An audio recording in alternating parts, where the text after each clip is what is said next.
Fala pessoal, muito boa noite, tudo bem com vocês? Aqui é o professor Danilo. Estamos aqui hoje para termos aí mais uma conversa, né? Hoje é a segunda e última aula.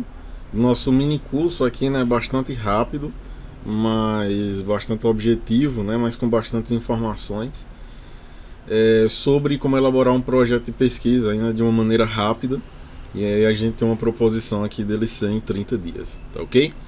Então, ontem nós comentamos alguns aspectos, né? Eu quero agradecer, primeiramente, enormemente, a cada um que conseguiu participar ontem, que assistiu a aula. Como vocês puderam perceber, foi uma aula bastante rápida, assim como a de hoje será. E aí, isso permite que você tenha uma visão mais ampla, né? Com certeza, quem está aqui já ouviu falar, né, em algum momento sobre um projeto de pesquisa, sobre a necessidade de estar realizando pesquisa, um projeto de uma maneira geral, seja ele para seu TCC, para sua monografia, né, dissertação, tese, etc. E aí, ontem nós comentamos um pouco sobre esses aspectos iniciais e hoje eu vou finalizar também de uma maneira bastante objetiva, né, falar um pouco sobre os itens restantes. E eu também vou passar, né, vou dar um cronograma de presente para vocês, de como é que vocês poderiam estar realizando esse projeto, né, em 30 dias. Então, esse vai ser um presente aí meu para vocês. Eu já quero deixar claro, até ontem algumas pessoas me perguntaram e me disseram assim: Danilo, mas é o adequado, né, você fazer um projeto de pesquisa em apenas 30 dias? É possível, né, aliás? Aí até no curso, né, que eu ministrei sobre como fazer um artigo em 10 dias, eu fiz um artigo em uma tarde. Um artigo em uma tarde. Então, assim, é possível fazer um projeto em 30 dias? Sim, é possível. E até em bem menos dias. Só que aí você pode me perguntar assim: Danilo, mas é o adequado eu fazer um projeto de pesquisa em 30 dias? Aí eu vou lhe dizer não. Se você tem uma maior disponibilidade, se você tem a oportunidade de trabalhar com mais tempo, 3 meses, 4 meses, um semestre inteiro, então lógico que é muito melhor, vai ser muito mais proveitoso para você. Porque aí você vai corrigir, né, de uma maneira bem mais calma, você vai conseguir ter bem mais orientações. No caso aí, se for um TCC, por exemplo. E o trabalho, né, o trabalho de lapidação desse seu estudo, ele vai ser muito melhor. Agora, muitas vezes a gente não tem todo esse tempo, né, para fazer. Às vezes a gente deixa as coisas para a última hora. Infelizmente as coisas têm que ser feitas de um modo bastante rápido. Mas aí uma dica que eu dou: se você tem um pouco mais de tempo, né, para estar realizando, elaborando esse seu projeto de pesquisa, você pode fazer de maneira bem rápida inicialmente. Como assim, Danilo? Imagine que você tem 4 meses para você realizar um projeto, para você desenvolver o seu projeto de pesquisa, que normalmente é desenvolvido em um semestre, né, se você ainda está aí na graduação, ou mesmo na pós-graduação. Então normalmente você tem um semestre aí, esse semestre ele em dias úteis, né, e letivos, dá em torno aí de 4 meses. Então, se você tem esses 4 meses, o que era que eu faria, né? Dentro de um mês, você poderia tentar elaborar de uma maneira geral como se fosse um esboço, né, do seu projeto de pesquisa, e aí você pode estar usando essas aulas aí para isso. E aí no restante você pode fazer só uma espécie de lapidação, né? Você melhorar esse seu projeto também, é uma alternativa válida se você tem um pouco mais de tempo. Beleza, pessoal? Então hoje nós vamos comentar um restante da aula. Lembrando, assinem a frequência. Abaixo do link da frequência tem frequência. Você clica, né, coloca lá o seu nome e e-mail. E logo abaixo da frequência tem um cronograma em branco que vocês podem imprimir. E aí, consequentemente, você montar o seu próprio cronograma. Aqui na aula eu já coloquei uma espécie de cronograma geral que você pode adotar, mas aí vai muito da especificidade de cada um, né, e da necessidade de cada um. Então, assim, na aula de ontem, sim, em relação ao certificado, o certificado ele sai amanhã, tá? Amanhã à tarde eu já começo a liberar os certificados, beleza? Então, assim, na aula de ontem nós comentamos que eu até dei algumas recomendações, né? Nós comentamos que a estrutura geral, né, de um projeto de pesquisa, de uma maneira geral, ela é composta por esses itens aqui: introdução, objetivo, referencial teórico, método, cronograma, orçamento, resultados esperados e as referências. Além dos outros itens, né, que sempre vão ter a capa, a folha de rosto, etc. Um sumário, né, eu não vou me deter a esses detalhes para a aula não ficar muito longa. Caso eu veja que o pessoal pediu, né, teve necessidade, caso vocês queiram também, aí eu posso até estar nas próximas semanas fazendo uma aula só de formatação, tá? De como formatar o seu trabalho acadêmico, como fazer um sumário e etc. Apesar de que aqui no meu canal existem algumas aulas relacionadas a isso. Mas aí eu decidi falar sobre sua estrutura textual mesmo. E aí eu disse para vocês assim, ontem nós falamos sobre referencial teórico, falamos sobre introdução e falamos sobre objetivo. E aí eu disse para vocês assim, ó, se fosse um artigo científico, eu recomendaria que você iniciasse escrevendo aí pelo método, tá ok?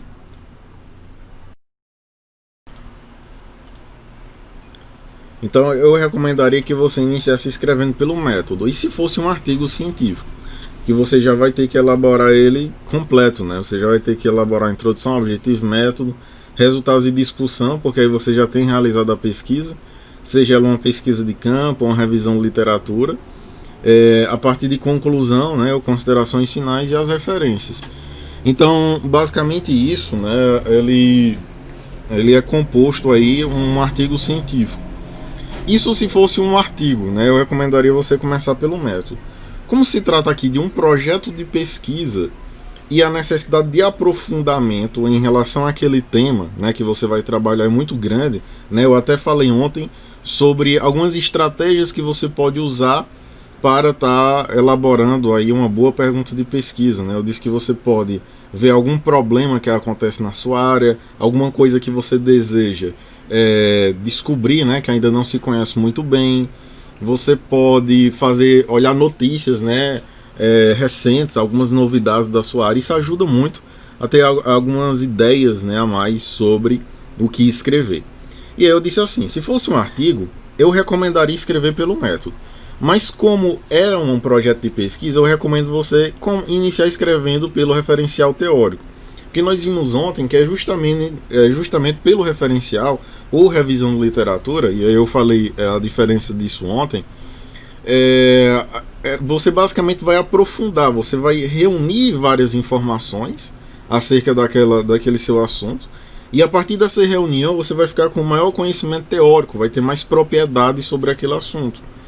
E a partir dessa maior propriedade, aí você pode iniciar fazendo a introdução, e aí nós vimos que a introdução ele tem alguns itens que são bastante importantes, como a questão da contextualização, a questão da problemática, da hipótese, da justificativa e relevância, e também para delimitar de uma maneira correta os seus objetivos. Aí alguém pode até dizer assim, Danilo, mas eu costumo iniciar escrevendo pela introdução. Tudo bem, assim, não é o mais recomendado. Mas se para você dar certo, você pode continuar fazendo essa estratégia aí. Agora, assim, normalmente, particularmente, eu escrevo assim. Se se trata de um projeto, então eu vou logo para o referencial teórico. Apesar de que ontem eu disse também que o referencial teórico ele não é um item obrigatório em todos os projetos de pesquisa. Não é um item. Se você for submeter a um comitê de ética, por exemplo, eles não vão olhar o seu referencial teórico. Às vezes alguém pode até ler para conhecer um pouco mais o assunto, alguma coisa do tipo. Mas não é um item essencial. E aí eu disse também que essa estrutura ela poderia alterar um pouco, né, de acordo com a instituição, as normas de uma determinada instituição, mas que normalmente, né, seria em torno dessa estrutura. Então assim, ontem nós falamos sobre a introdução, objetivo, referencial teórico, e hoje nós vamos falar sobre o restante aqui, né, sobre método, cronograma, orçamento e resultados esperados. Antes disso, eu gostaria de indicar, né, eu não vou falar especificamente de referências, porque aqui é falar de normas e etc. E aí eu vou indicar um programa que é um gerenciador de referência, que eu já falei aqui em outras aulas no canal. Tem um vídeo específico aí sobre gerenciador de referência aqui no nosso canal, do Ciência Descomplicada. O que é um gerenciador de referência? Basicamente é um programa que ele vai fazer a citação e a referência para você nas normas, tanto a ABNT quanto Vancouver ou outra norma que você precise. Então, assim, um gerenciador de referência que eu particularmente recomendo e que eu uso é o Mendeley, tá? Ele é um gerenciador que ele é grátis e eu até citei ele na aula de como elaborar um artigo em 10 dias, vocês podem dar uma verificada lá nas aulas. E também tem um vídeo específico falando só sobre gerenciador de referência, como utilizar, para que serve. Então ele é muito bom, tá ok? Para essa parte de referência. E aí hoje nós vamos comentar um pouco sobre método, cronograma, orçamento e resultados esperados. E aí vocês vão ver que o maior item, né, e eu até disse ontem assim, que os itens que vocês vão demorar mais a escrever é justamente o referencial teórico e o método, porque a introdução e o objetivo, comparado ao referencial teórico, ele é muito mais curto, muito mais objetivo. Cronograma, orçamento, vocês vão ver que basicamente são tabelas, e resultados esperados é um item também bastante curto. Eu vou dar para vocês algumas recomendações. Então, inicialmente o método. O que é o método, Nenelo? O método, basicamente, é o caminho que você vai seguir para você responder aquela sua pergunta de pesquisa. Então, se você elaborou a sua pergunta de pesquisa, lembre que a sua pergunta de pesquisa ela tem que estar bem definida, ela tem que estar bem delineada. Porque se você coloca uma pergunta de pesquisa muito ampla, eu vou falar sobre depressão e ansiedade. Sim, mas em que sentido? Você vai falar sobre depressão e ansiedade em adolescentes, em idosos, no período de pandemia, vai falar sobre a relação entre depressão, ansiedade e suicídio, por exemplo, vai falar sobre o tratamento da depressão e ansiedade, o que é que você vai falar? Então, uma recomendação que eu dei ontem é você sempre deixar essa delimitação muito bem específica, né? Porque ela vai lhe ajudar muito dentro desse contexto. E aí o método é justamente o caminho que você vai percorrer para você tentar responder essa sua pergunta de pesquisa, né? É o caminho que você vai seguir. Como é que você vai fazer? Como é que você vai pesquisar? Como você vai analisar esses dados? Então, existem alguns itens que ele precisa conter aí no seu método, tá? Que é o tipo de estudo, local e período, amostra e amostragem, tá? Coleta de dados, análise de dados e os aspectos éticos e legais, tá ok? Então nós vamos comentar agora sobre cada um desses itens, inicialmente falando sobre o tipo de estudo. E aí, em relação ao tipo de estudo, uma das primeiras coisas, né? Primeiro detalhe, tá? Que eu esqueci de dizer. Danilo, eu preciso dividir lá na metodologia do meu projeto, o nome do item é o método, tá? Muita gente coloca metodologia, mas o nome correto é método, ou materiais e métodos, né? Tanto faz aí. Mas a metodologia é o estudo do método, então esse termo não é muito adequado. Então, assim, algumas pessoas perguntam, Danilo, eu preciso subdividir esses itens em tópicos? Não necessariamente.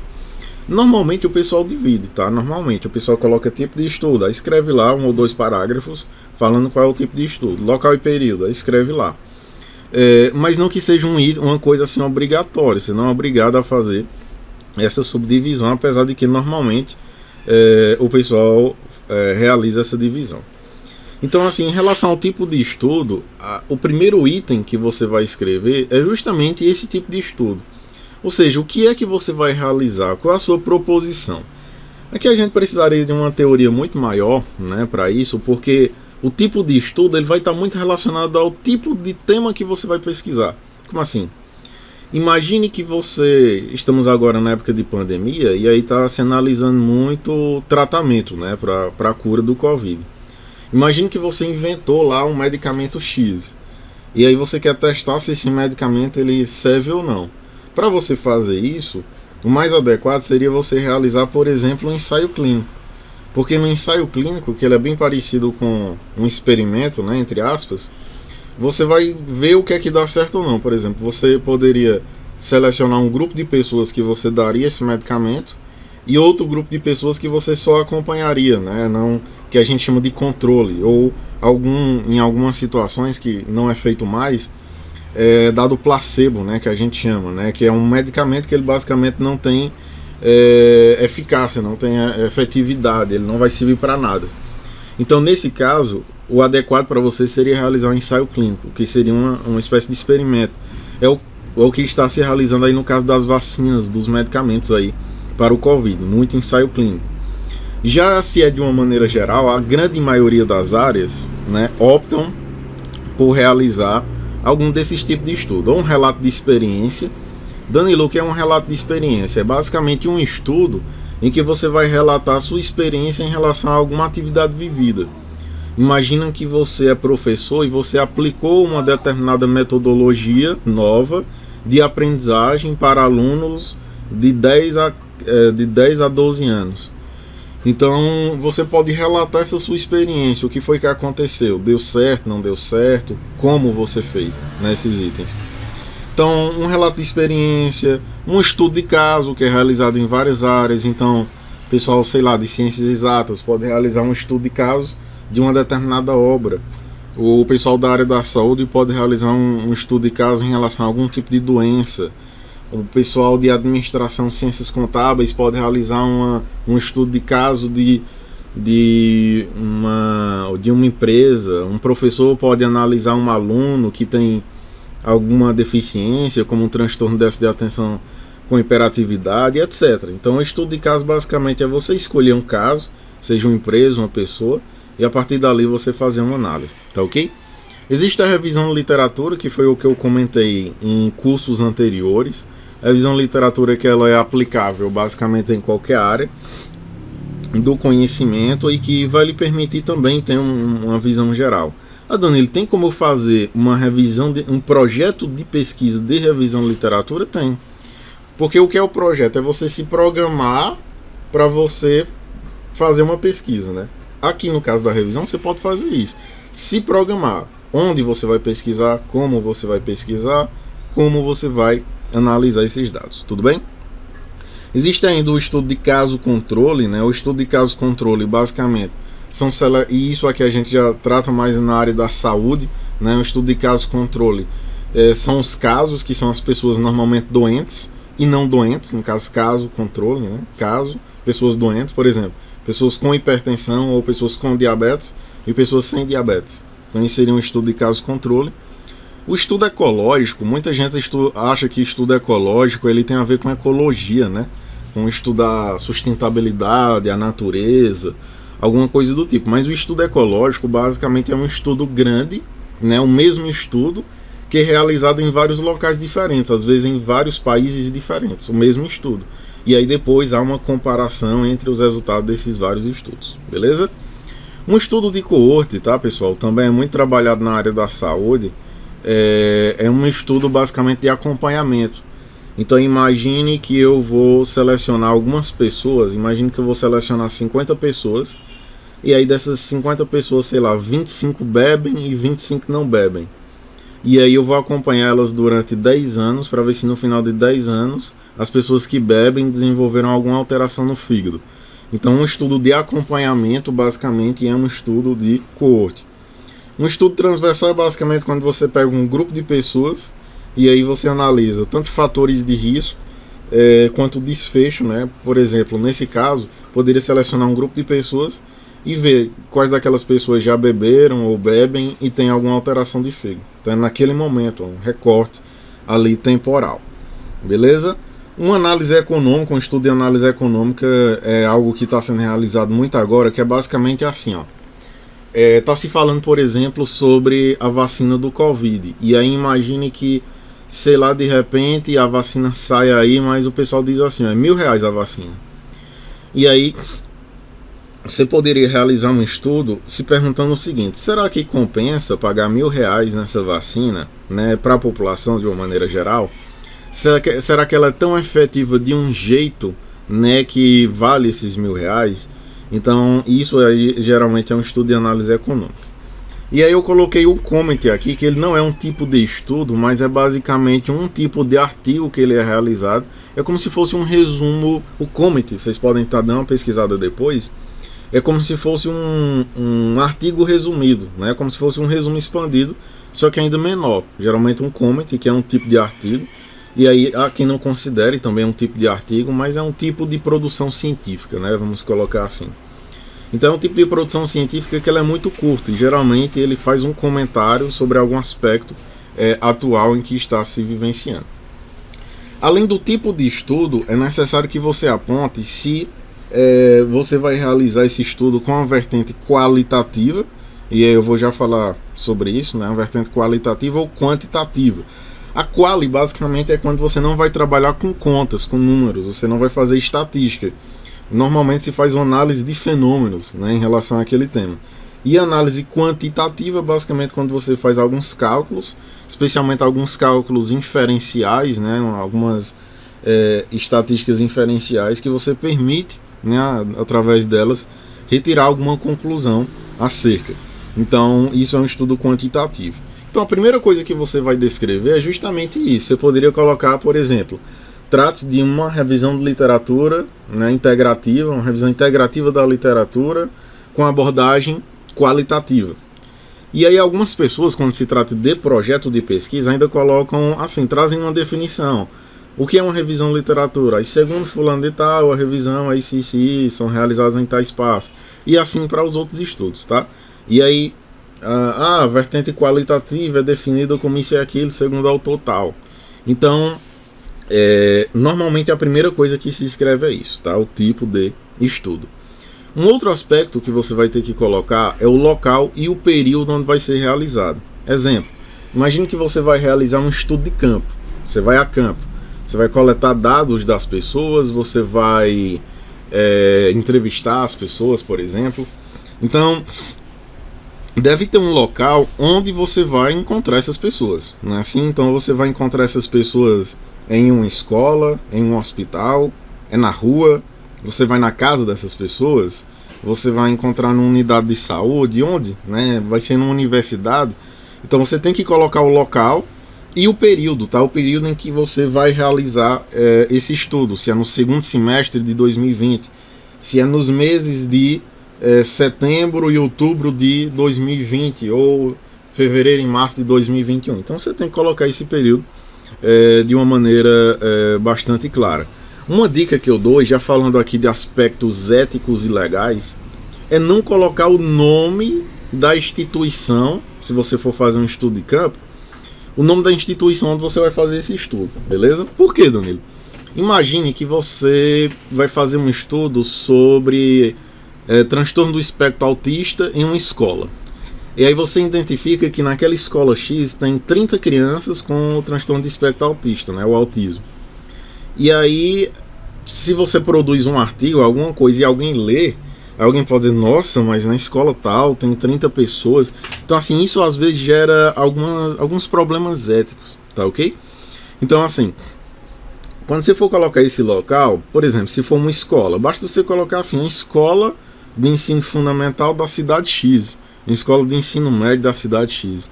É claro que às vezes é possível identificar, mas você não está colocando o nome ali explícito da escola, né? E o período também é importante. Se for uma revisão de literatura, aí você vai colocar a fonte de evidência. Ou seja, onde é que você vai pesquisar? Porque nota, se é um estudo de campo, você vai buscar as pessoas em um determinado local, né? Você vai lá na empresa, você vai lá no hospital e na escola. Se é um estudo de revisão de literatura, você vai buscar artigos em algumas bases de dados. E aí quais são essas bases ou portais? Existem a PubMed, a Embase, a Scopus, Lilacs. De uma maneira geral, eu até falei isso no outro curso, tem vários aí, tá? Que vocês podem estar visualizando. De uma maneira geral, no outro curso eu disse assim, que tem duas fontes que elas são muito boas para vocês pesquisarem, que é a Cielo, né? Que ela tem assim, assunto de todas as fontes, as vertentes. Cielo e o portal periódico CAPES, tá? O portal CAPES, que ele também tem artigo de todas as áreas, independente se é da saúde, se é de ciências humanas, exatas. Então lá vocês vão encontrar bastante coisa. Então assim, se for uma revisão de literatura, você tem que apontar e dizer, ó, os artigos serão pesquisados nas bases de dados, tal, tal, tal e tal, beleza? E seja uma pesquisa de campo ou uma revisão de literatura, você tem que dizer como que você vai coletar esses dados. Então, como é que você vai coletar esses dados? Você vai fazer uma entrevista, por exemplo, se for um estudo de campo, você pode ir lá na empresa, no campo, e fazer uma entrevista com as pessoas. E a partir dessa entrevista, você retirar algumas informações você pode coletar as variáveis dessas pessoas, né? Você pode coletar o peso, a idade, o sexo, a altura, o IMC, vários aspectos. Danilo, e se for uma revisão de literatura? Aí a coleta de dados, elas vão ser as informações que você vai retirar desses estudos. Exemplo, imagine que eu estou aqui com o meu artigo aberto sobre o meu tema. O que é que eu vou retirar desse artigo? O que eu preciso? Danilo, eu preciso retirar, sei lá, o principal resultado e as principais conclusões desse artigo. E aí, se o meu tema é, sei lá, o melhor medicamento para o Covid, então eu vou retirar justamente essa informação. Qual é esse melhor medicamento? Eu estou dando assim um exemplo da área da saúde, tá, pessoal? Mas assim, sempre tentem extrapolar esses conceitos, né? Sempre tentem imaginar esses conceitos aí na área de vocês. Então, assim, a coleta de dados é como você vai coletar esses dados. Então, sempre no método, pessoal, eu sempre digo assim, ó, o método é um item que ele tem que estar muito bem escrito. Então, assim, é claro que todo o seu estudo ele precisa tem que estar bem escrito, né? Mas assim, o método ele precisa ser reprodutível, a famosa reprodutibilidade. Sempre escreva seu método, porque o método, pessoal, você está escrevendo como você fez aquele estudo. Então, alguém que for ler o seu trabalho, ele tem que ter a capacidade de pegar o seu método, ler e dizer assim: se eu quisesse fazer essa mesma pesquisa, eu teria condições, por essas informações que estão aqui, de seguir exatamente esses passos e fazer exatamente a mesma pesquisa dele. Se isso não acontece, você está com algum problema na questão de metodologia, tá ok? No método do seu trabalho. E aí essa coleta de dados, você vai descrever de maneira mais detalhada possível como você vai coletar esses dados. Se você vai realizar uma entrevista, e aí, já falando de instrumento, né, de coleta de dados, se é uma entrevista, lá depois das referências, você vai colocar o apêndice ou anexo. Danilo, qual a diferença entre apêndice e anexo? Apêndice, basicamente, imagine que você vai fazer uma entrevista. E aí, se você criar as perguntas, eu criei da minha cabeça, inventei essas perguntas. Se você criar essas perguntas, lá atrás você vai colocar quais são essas perguntas e você vai colocar o tópico dizendo que ele é um apêndice, porque você criou. Agora imagine que você já retornou de um outro trabalho que já foi realizado, algumas perguntas, né, que já foram utilizadas em outro estudo, e você vai utilizar na sua pesquisa também. Aí lá atrás você vai colocar como anexo, porque não foi você que criou, você já pegou um pronto. Danilo, isso pode? Pode. Você pode utilizar um instrumento, perguntas, que já está pronto e que foi utilizado por outra pessoa. Mas você deve citar. Você deve citar que aquele instrumento é de a pesquisa tal, de tal autor, do autor X. Porque se você não coloca essa citação, você está dizendo que aquelas perguntas foi você que elaborou. E aí, se você faz isso, você pode estar recaindo num plágio, e isso não é bacana, tá? Para pesquisa científica de uma maneira geral. Então, assim, você deve descrever, todos os procedimentos possíveis. No caso de um estudo de campo, né, tente sempre ser o mais detalhado que você puder, né, em relação àquela pesquisa. E se for uma revisão de literatura, sempre deixe muito claro os termos que você vai usar para buscar. Danilo, eu vou falar sobre ansiedade no período de pandemia. Então, quais palavras você vai utilizar para fazer essa busca? Então, você pode utilizar coronavírus ou pandemia e ansiedade, né? Ansiedade. Para quem não assistiu a aula que eu falo muito sobre isso, né? Como pesquisar corretamente artigos, assiste principalmente a aula 2 e 3 do curso, né? Que está aqui no nosso canal, de como elaborar um artigo científico em 10 dias. Que aí eu falo de maneira bastante detalhada qual a maneira correta de você estar buscando, né, esses estudos. E também, se for um estudo de revisão, você tem que colocar quais são esses critérios, né? Você vai selecionar artigos dos últimos 5 anos, em qual idioma? Inglês, português, espanhol, ou tanto faz. Você não vai selecionar outras revisões de literatura, nem estudos repetidos, tá? Nem outras dissertações, teses ou os trabalhos, você só quer artigos, né, por exemplo. Então, isso é quando se trata de uma revisão de literatura. Se fosse um estudo de campo, você também teria critérios. Então, se for um estudo de campo, por exemplo, você vai entrevistar um grupo de pessoas. Só que, às vezes, você tem um grupo específico que você quer entrevistar. Imagine que você só quer entrevistar mulheres pode ser a sua pesquisa, né, que seja só com mulheres que tenham entre 25 e 35 anos. Pode ser uma perspectiva que você queira. Ah, Danilo, mas o meu estudo é com idoso. Então, automaticamente, você já vai excluir pessoas jovens, né? Aí você pode dizer, não, o meu estudo é com idosos, né, acima de 65 anos e que tenham diabetes mellitus. Então, esse é os seus critérios de inclusão. Todo estudo ele vai ter critério de inclusão e exclusão. Seja ele um estudo de campo ou uma revisão de literatura. Tá ok? Então você tem que deixar muito bem escrito como você vai coletar esses dados, todos os procedimentos, seja o mais detalhado possível, não tenha pena disso, tá?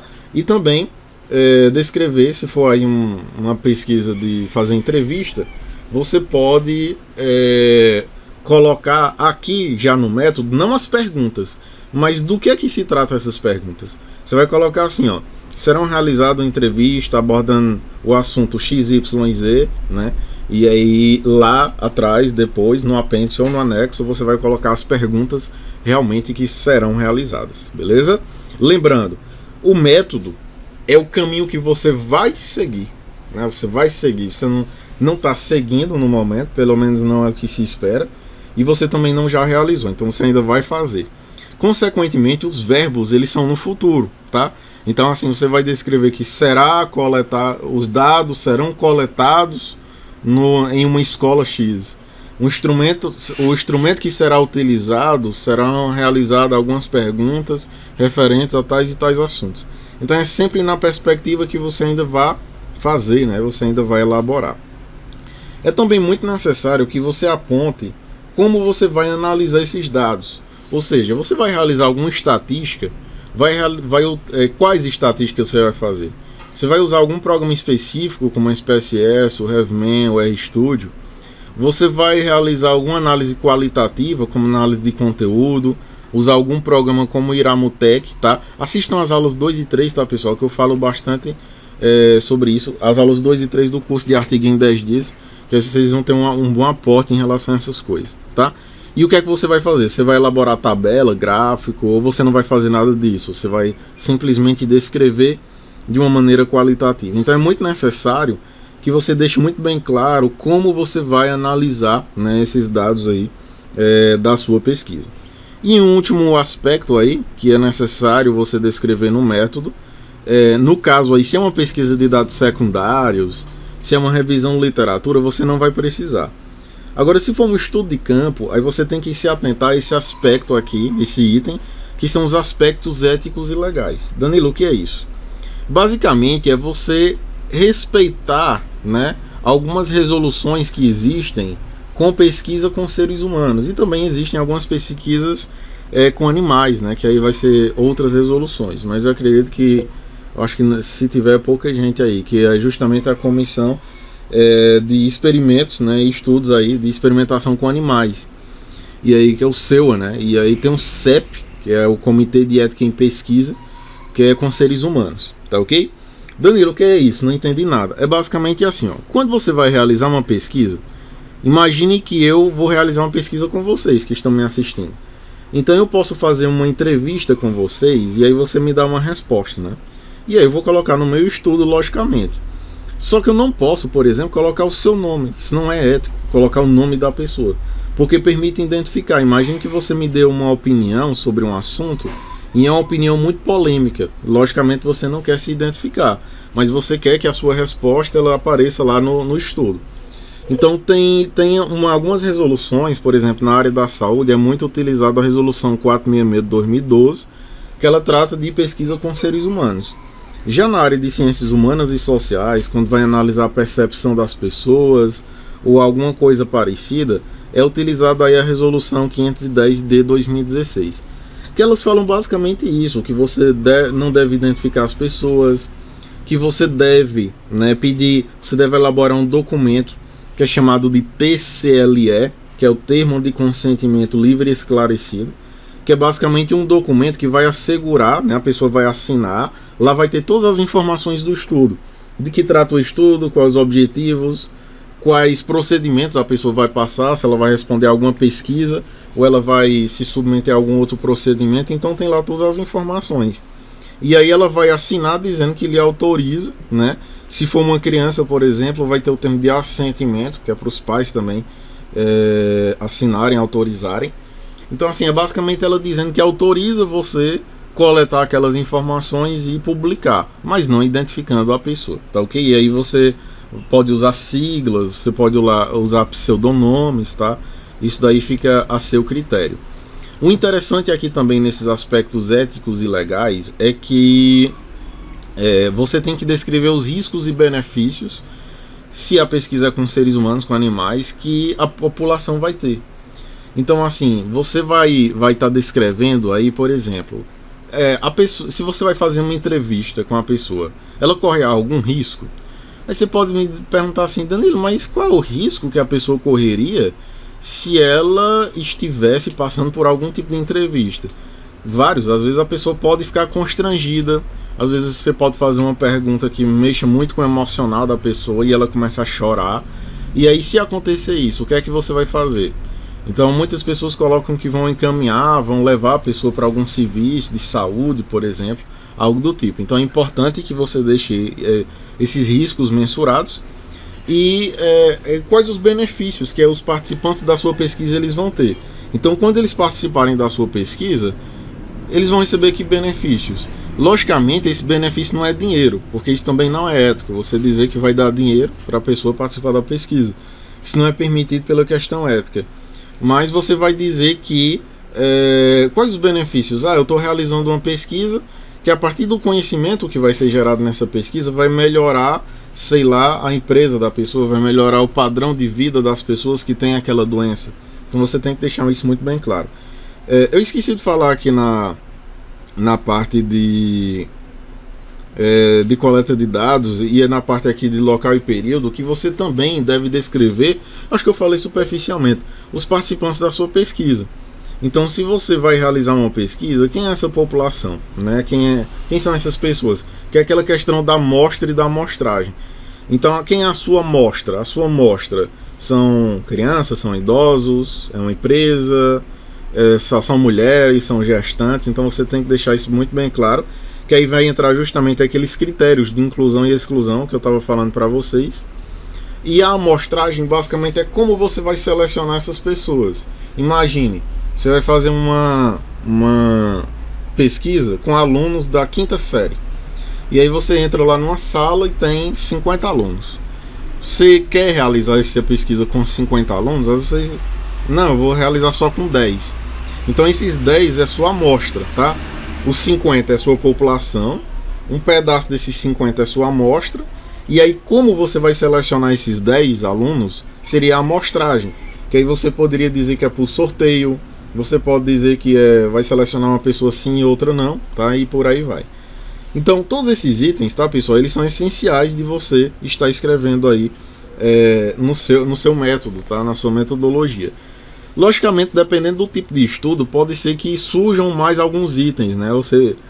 Exemplo, você vai fazer algum experimento, vai criar uma pomada.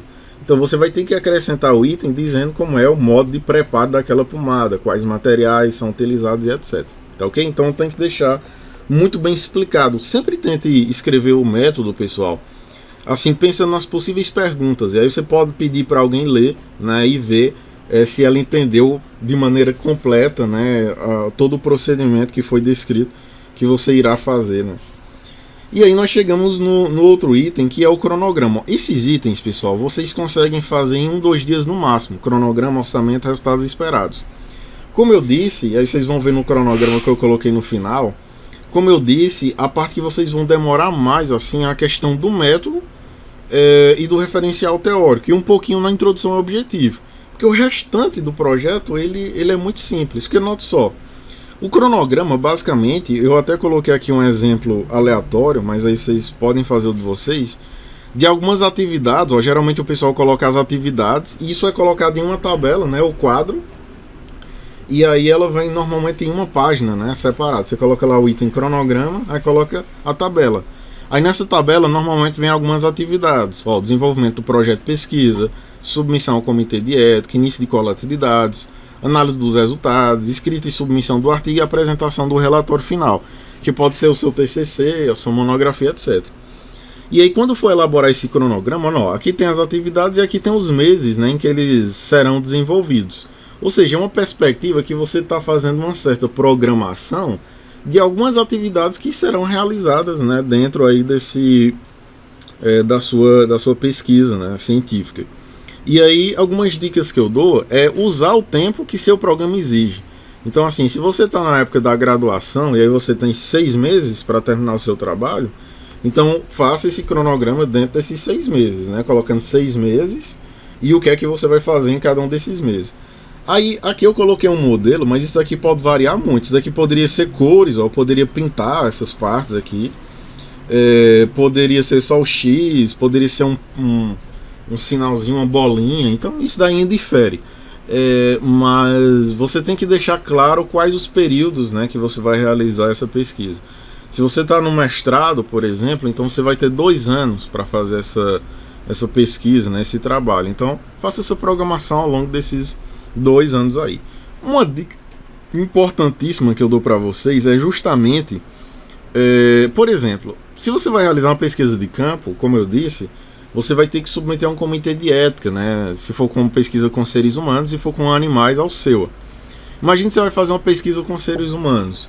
E aí você elabora lá no seu cronograma, como está aqui, ó, que a coleta de dados, ó, a submissão ao CEP em maio. Se isso fosse um projeto que eu estivesse escrevendo hoje, então já teria que fazer uma reorganização disso daqui e colocar essa submissão ao CEP, por exemplo, agora em setembro, né? Eu já teria que colocar para aqui. Início de coleta de dados. O início da coleta de dados, por exemplo, ele não pode ser anterior à submissão ao CEP, porque só depois que o CEP aprovar é que você vai poder fazer essa coleta de dados. Então você poderia colocar aqui para depois dessa aprovação. Por que eu estou dizendo isso? Porque se o seu cronograma, se por exemplo, você submete ao comitê de ética, e aí chega lá no comitê de ética e você está com essa, por exemplo, submissão ao CEP aqui no mês errado, início de coleta de dados aqui de maneira errada, eles podem acabar voltando, né, o seu projeto, e aí você ter que reenviar de novo, e isso dá muito trabalho. Então, assim, para evitar isso, é bom ficar de olho, tá, né, nessas etapas aí do cronograma. E aí você coloca as etapas que você vai desenvolver mesmo, a análise dos resultados, a escrita do artigo, a coleta de dados, a submissão ao comitê de ética. Isso vai depender muito do que você vai fazer na sua pesquisa, né?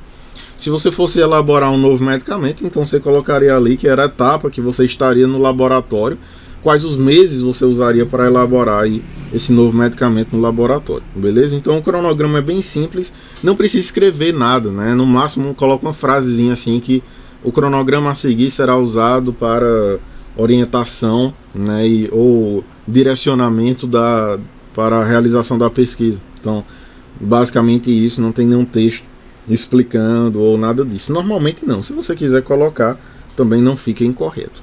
Então aquilo é o orçamento, aliás, o cronograma. O orçamento basicamente é você dizer quanto você vai gastar para realizar aquela pesquisa, né? Basicamente é feito por meio de uma tabela, como eu coloquei aqui, ó. A seguir uma descrição de possíveis gastos com a pesquisa, ó, itens: produtos para fabricação de pomadas, quantidade 100, valor em reais 200.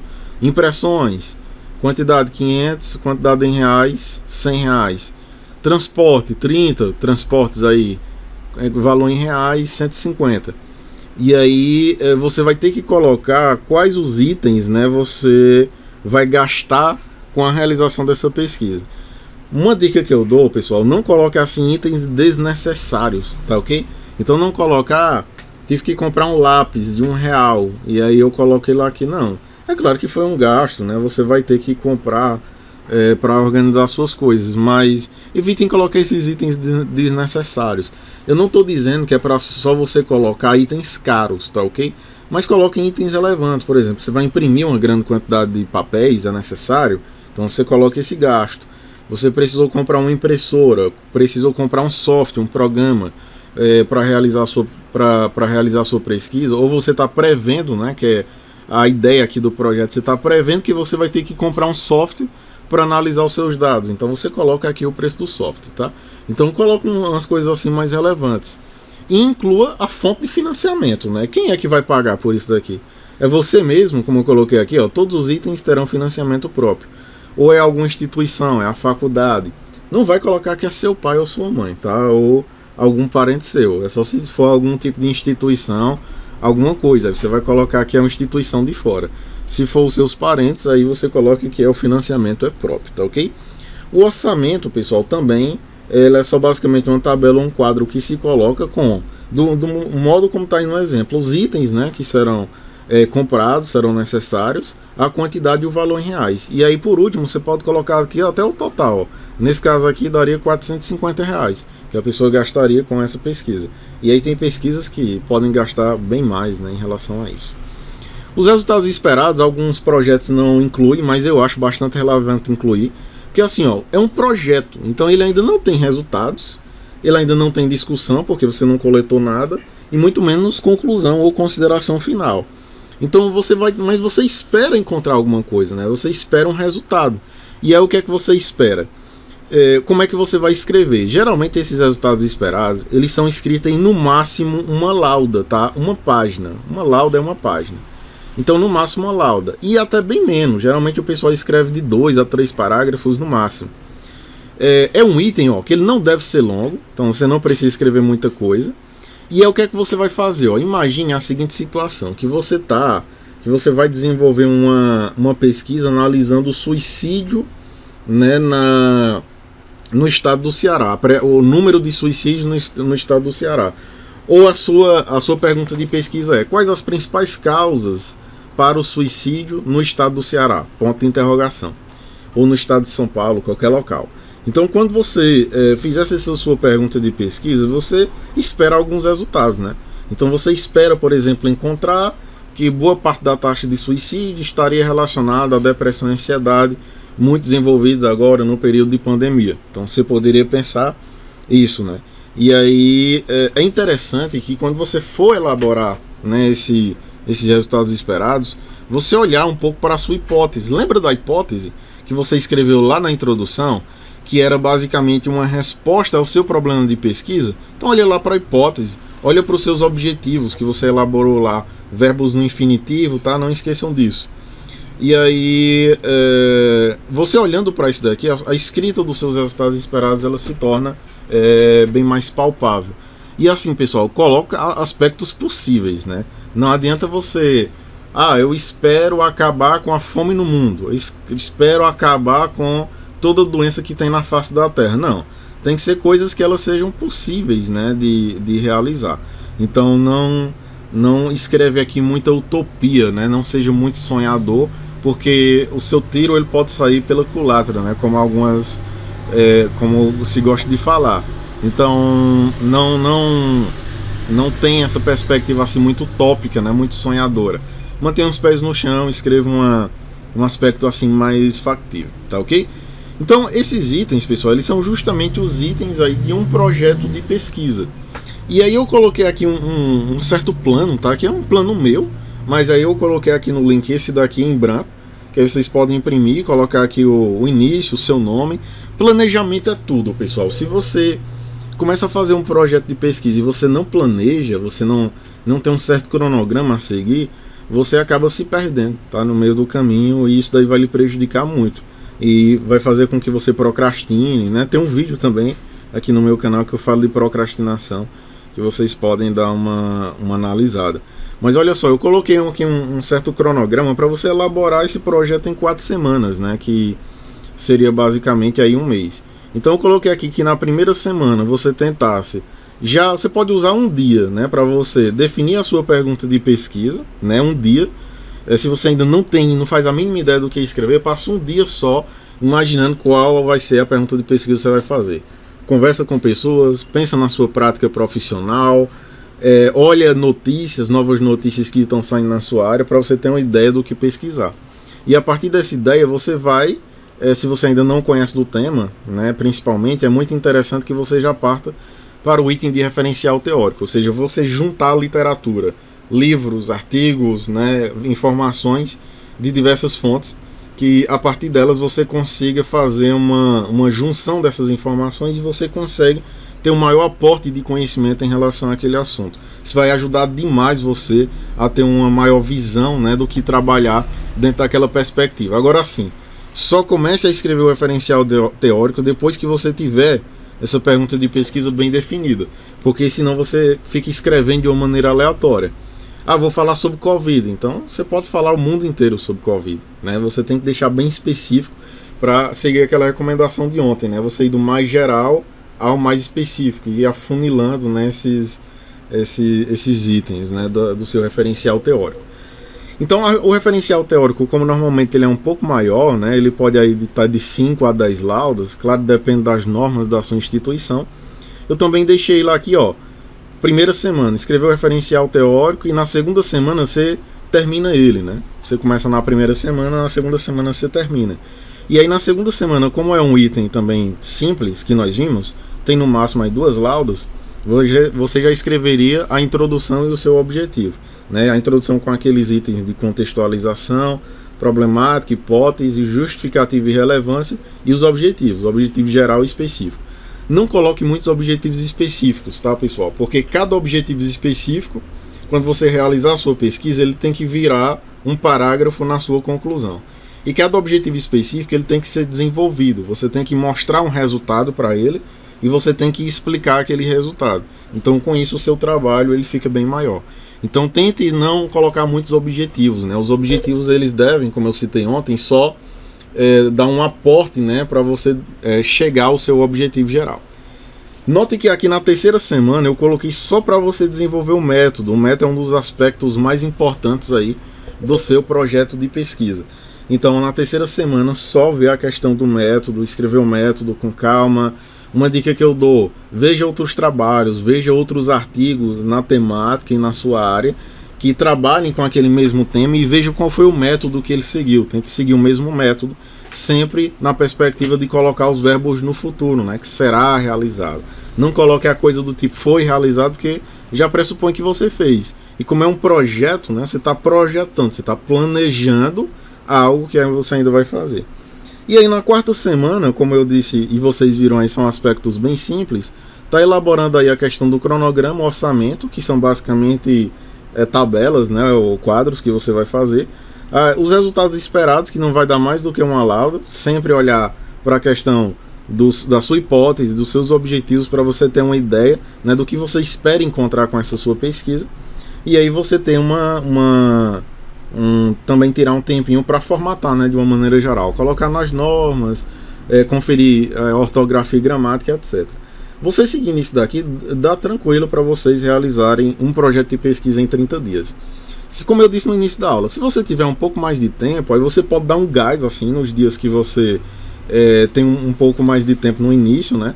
E aí você dá um gás e já deixa ele mais ou menos rascunhado, né? Ali com introdução, objetivo, referencial, método, parte cronograma, né? Orçamento, resultados esperados e aí formatações. Porque você deixando isso pronto já no início, aí conforme o tempo vai passando, você só vai lapidando, tá? Um pouco mais, só vai deixando ele cada vez melhor. Vai conversando com o orientador, com outras pessoas, e vai enxertando uma coisa daqui e dali. Quando você olhar, o seu projeto ele já está lindo e maravilhoso lá, pronto para ser submetido, e aí é só felicidade. Tá ok, pessoal? Então assim, eu agradeço demais a presença de todos vocês aqui.